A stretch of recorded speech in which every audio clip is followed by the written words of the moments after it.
Hi there, welcome to episode 2 of my brand new video series called What Am I Listening To and Why? I've been advised that I should actually include perhaps the records that I'm talking about playing in the background, so it's an experiment. Yes, I'm going to try that. So, what have I been listening to in the last few days and why? Let's kick it off. Number 1. This is the Killing Joke first LP from 1980. I'm not going to pretend that I was playing this record in 1980. I absolutely was not. This was not what I wanted from music. In 1980, you know. I knew the name.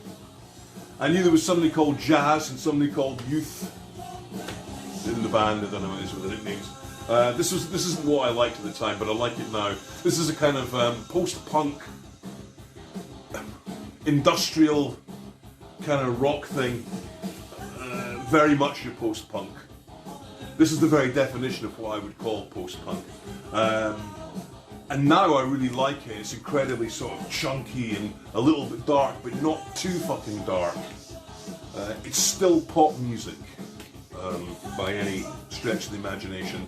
I bought this record because I heard the song War Dance on a re-listening to a John Peel session. I heard the song War Dance and it made me go, fucking hell, what's that? It's Killing Joke. Fuck, I missed the fucking Killing Joke boat. So I rushed out and got a copy of this, and I'm probably not going to buy any others. I think this will probably be it. Can't imagine it'll get any better than that. So there you go, 1980, the Killing Joke first LP.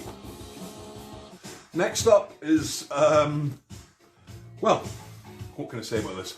This is Kid Creole and the Coconuts, Tropical Gangsters album. This is actually the third LP from Kid Creole and the Coconuts. I thought it was the first. It turns out it's the third. The other 2 LPs are apparently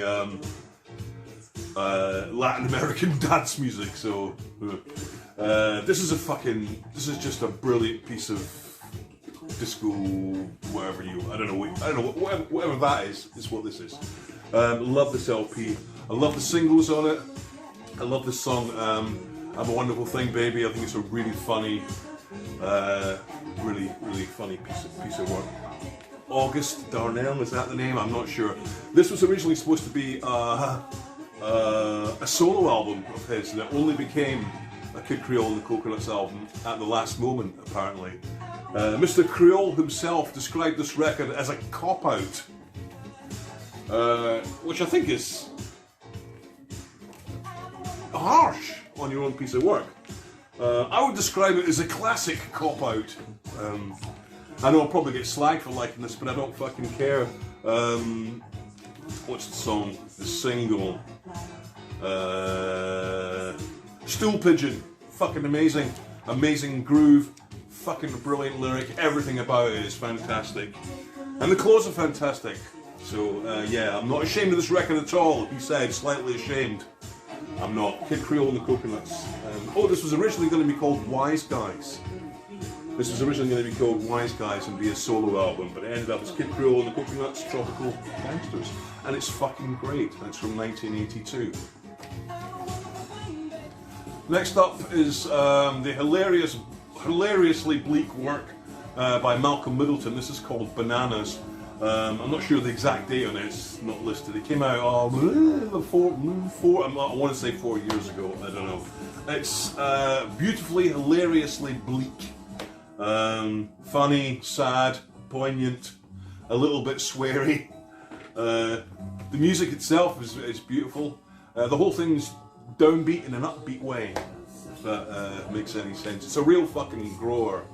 And I had Malcolm on the radio show a few years ago, and he was fantastic, and he played some tracks from this acoustically, and they stood up. But I would absolutely recommend this. I think it's the best one. Other people might not agree with that, but Malcolm Middleton's Bananas. Good luck trying to find one in the shops, but you'll get one online. Brilliant. Next up is a band I really didn't care for much at all, even though they were part of that whole kind of punk thing. And this is a Siouxsie and the Banshees album. This is the 7th album. It's called Tinderbox. And I don't know why I like this particular album any more than the others, but this one seems to have got under my skin and it's kind of stayed with me. I think I heard the single Cities and Dust on the radio a couple of years ago, and I got the album because I really liked that record so much. I find that I really love the whole thing. It's not really massively different from any other Siouxsie and the Banshees album. It's probably just the one I've bothered to put the time in with. When I was a kid, I had the Scream, and I thought, oh god, I fucking hated it. Metal Postcard. It was, the whole thing was just like a horrible Nazi dream.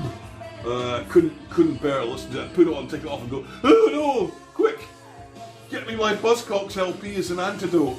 You know, it was the sort of opposite of that. And this one also comes in purple vinyl, just like the cover, lilac.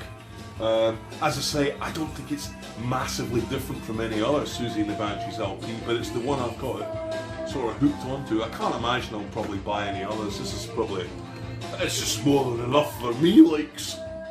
Siouxsie and the Banshees, 1987, Tinderbox. It's damn fine, really. You should get it. Next up, something a little bit off the wall. This is an Australian, I don't know if it's a band or a guy, but the album is called Duffo, by Duffo. And it's a kind of strange, sort of cabaret, twisted cabaret. This is sort of the main track, Give Me Back My Brain. And I got this years ago when I was a kid. I bought it out of Groucho's in the Overgate in Dundee. And the reason I bought it was this fucking cover. Look at that. It's so fucking good. And it's been with me all the time. It's not all great, there's some fucking cack on it, but when it is great, it's really great. If you like that kind of twisted, sort of twisted cabaret kind of thing, it's exactly that. It's from 1979. Apparently I think he's a big deal in Australia, but I'm fucked if I know. I know that they brought out a record years ago that wouldn't come out of the cover. That's the kind of band they were. And I think they brought out an album that was 13 inches. You couldn't get it on the... yeah. I wouldn't say seek it out. Probably Spotify the fucking thing. Unless you want this beautiful cover. Because it really is. Duffo, Give Me Back My Brain. And finally, for today, a band I've liked since I was a small child, and this is their last album. This is the Monkees, and the album's called Good Times. I think it came out, it was about 5 or 6 years ago anyway. This was the last real record that they made, and they're all on it. And if you don't like the Monkees, if you're going to bitch in the comments about the Monkees, you can fuck right off, okay? Because they are great. They're the boy band that became a real band. It kind of became a boy band again. I don't think that's possible. This album is great. I think they wrote some of the songs themselves. Davy Jones was already dead when they made this, but they had recordings of him. There's tracks from the 60s that they never finished, that they finished for this record. It's got tracks by Neil Diamond. It's also got tracks by Noel Gallagher and Paul Weller. Don't let that put you off in any way, because they did a fucking great job of writing songs for the Monkees. They got it bang on. It's catchy, it's funny, it's sad, and they're all gone now, apart from Mickey Dolenz. And he can do that thing where he can come on stage and go, "Hey, hey, I'm a monkey!" I've always wanted him to do that. The Monkees, Good Times. Great. This track here was written by Andy Partridge from XTC, and yeah, it's damn fine. Recommend this. It's an 8.5 out of 50 out of 10. Thank you for watching. It's been a pleasure. If you enjoyed this video, let me know and I'll do some more. Spread the thing about. Spread the videos about, so we get a big audience for it. You like it better with the music or without the music? Sure call. Thanks a lot. Bye.